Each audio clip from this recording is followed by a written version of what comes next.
Sugeng enjang para adiyuswa, sugeng pepanggihan malih wonten ing renungan padintenan adiyuswa ing dinten Sabtu Pon 21 Maret 2020. Sumangga dinten punika kita nampi jejer timbalanipun Gusti, timbalanipun Gusti. Para adiyuswa, kala wingi kula kaundang ing pangibadah tetepan Vikaris Ones Mahanugra minangka pamulang ing GKJ Jatingaleh lan ugi emeritasi Pendeta Sugeng Mulyanto. Ing pangibadah punika tamtu kita kaemutaken bab timbalanipun Gusti. Timbalanipun Gusti minangka pamulang sampun katindakaken dening Pendeta Emeritus Sugeng Mulyanto dumugi sakmangke nalika emeritus lan Pendeta Ones Mahanugra nembe miwiti timbalan minangka pamulang. Gusti saged nimbali sinten lan kalenggan menapa kemawon. Timbalan punika titipakaryan utawi profesi nanging linangkung saking punika. Timbalanipun Gusti titip pepinginanipun kita piyambak nanging kersanipun Gusti. Kita punika namung pirantosipun Gusti. Milanipun nalika Gusti nimbali panjenenganipun maringi visinipun. Malah kepara Gusti piyambak ingkang badhe nyagetaken kita. Milanipun nalika kita saged nindakaken ayan punika titi saking kegiatan kita nanging saking sih rahmatipun Gusti. Imut kita punika saking siti kadunungan ilo luput lali sekeng lan mati. Milanipun ing 2 Korintus 1 ayat 7 Gusti ngendika, nanging raja brana kita iki kawadahan ing grabah supaya tetelo menawa kekuatan kang ngidap-ngidapi iku asali saka ing Gusti Allah dudu saka awakku dhewe.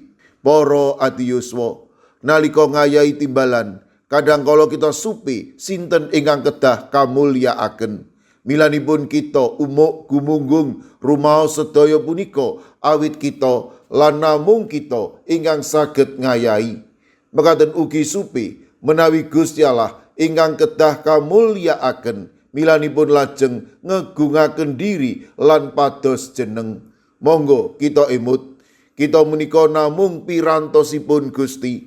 Menawi kita tinimbalan namung sakdermi nindakaken ayanipun Gusti. Kamulyan namung kagem Gusti lan ngener dhateng Gusti. Amin. Sumangga kita ndedonga. Matur nuwun Gusti, dinten punika paduka paring pepimut, bilih kawula sedaya tinimbalan dening paduka nindakaken ayahan paduka. Monggo paduka ingkang berek kawula matemah menapa kemawon ingkang kelampahan inggih awit saking berkah peparing paduka. Kawula pasrahaken para adiyuswa dalasan anak putu kawula, monggo paduka agem minangka tiang-tiang ingkang tinimbalan dening paduka. Satemah para adiyuswa lan anak putu kawula ing pundiya kawontenan tansah pikantuk berkah peparing paduka. Kawula pasrahaken Ibu Karyumi lan Ibu Kusmini ing GKJ Purba, Ibu Indrayati ing Solo. Kawula pasrahaken Ibu Sriti Astuti warga GKJ Tropodo Sidoarjo ingkang nembe nandhang sakit. Kawula pasrahaken Ibu Lini Sutopo GKJ Semarang Barat. Kawula pasrahaken sawetawis warga GKJ Magelang. Kawula pasrahaken Ibu Yulita Muryanti Joko, Bapak Budi Sutomo, Bapak Ibu Gatot, Ibu Suwadi, Bapak Mardiono, Ibu Marsudi, Ibu Sri Windardi lan Ibu Tulat. Kawula pasrahaken sawetawis sedherek kawula ingkang nembe nandhang sakit wonten ing GKJ Tuban, Bapak Yohanes Mudadi. Kawula pasrahaken ugi Ibu Nani Cahyono, Bapak Ibu Karyo, Bapak Ibu Toyo, Ibu Ngatini wonten ing GKJ Trangkil.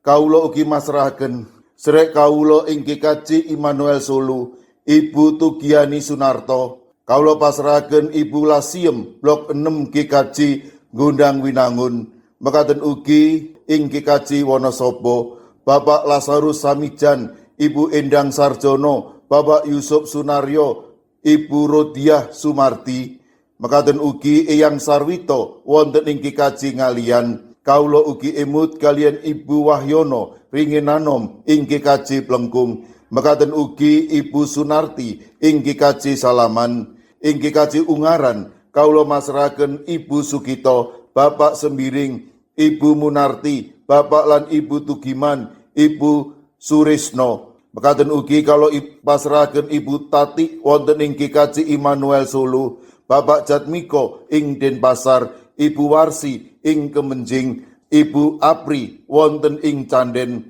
Kawula pasrahaken sedherek kawula ing kikaji Sragen, Bapak Ursito Riyadi, Ibu Sumiati, Bapak Suyanto. Mekaten ugi sedherek kawula Bapak Chandra Deni Saputra ing GKJ Karangdawa. Kawula ugi masrahaken Bapak Bambang Sugiri, Bapak Dalmin, Bapak Wisno ing GKJ Pugeran. Kawula pasrahaken Ibu Warsini dalasan putranipun Yohanes Haryadi ing Watu Sigar. Mekaten ugi ing GKJ Mijen Bapak Budiono Arung Puji, Ibu Elizabeth Indarwati, Ibu Trikartono, Bapak Waryono, Bapak Moses Taji. Kawula pasrahaken Ibu Sukarni, Ibu Sutarwi, Bapak Daniel Agus ing GKJ Banyumanik. Mekaten ugi ing GKJ Tanon kawula pasrahaken Bapak Suhadi. Kawula pasrahaken sinten kemawon ingkang nembe nandhang sakit lan ing pemulihan kawula pitados paduka badhe saged ngginakaken menapa lan sinten kemawon amri sedherek kawula menika inggal nampi wetahing kesarasan. Sedaya pandonga lan pasambat kawula pasrahaken wonten ing Gusti kawula Yesus Kristus. Amin. Sumangga para adi yuswa kita tutup pepanggihan kita srana ngrepekaken kidung. Sumangga.